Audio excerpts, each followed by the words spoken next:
Good morning. This morning, we're meeting with Marcella Miller, who is Executive Director of Salus Homecare.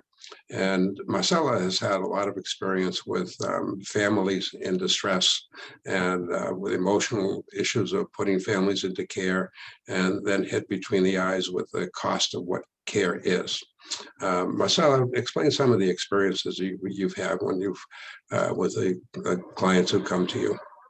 Well, first off, let me just explain that in the last 10 years in the in-home care industry, which is what we do, we provide caregivers in the comfort of your home so that a senior can age in place. And that's everybody's dream. They want to, they work so hard to get their home and they don't want to give it up. They want to stay there. Oftentimes they want to give it as an inheritance to their family members. But just in the last 10 years alone, care has gone from $13 an hour to around $30 an hour, and that's in LA County. Um, None of us have a crystal ball to be able to foresee the costs that are going to just continue to rise because of economic issues, political issues, whatever it might be that just influences cost. And so I'm going to tell you a story. First off, I have about 50% of my clients who are on service with us have a long-term care insurance policy. And that's the whole reason they can afford care is because of that policy. Now, one client in particular, he is really savvy and has been in the long-term care insurance industry himself. And so he thought, I'm going to take out a policy on my wife, knowing the statistics that women tend to live longer than men.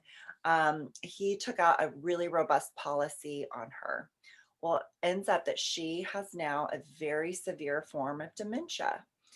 And because of this policy that he bought, we were able to help call the insurance, help them file a claim, make sure that she qualified for that. But we submitted all the documentation, and now she has basically 12 hours a day of a caregiver, and they're not paying for a penny of it because long-term care insurance is now covering that cost.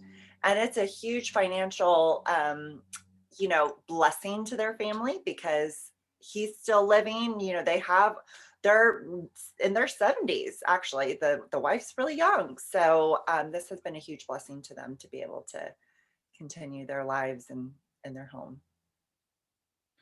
Thank you, Marcella. I really appreciate you telling your story.